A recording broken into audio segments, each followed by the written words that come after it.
Bayar ya. Bayar. Nanti barangkali Mia mau kepala kemana nggak ada apa-apa. Silakan. Apa? Jam. Mianya sekatan mata. Udah kasih jam.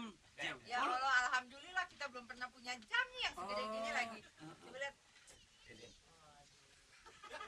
Ini bener apa enggak nih jam? Tapi ini belinya di mana? Ya, teman aja yang jual. Temen. Ya kalau ini kan nggak usah bayar. Nggak usah. Nggak usah. Emang dikasih kan dia udah ngomong sama saya.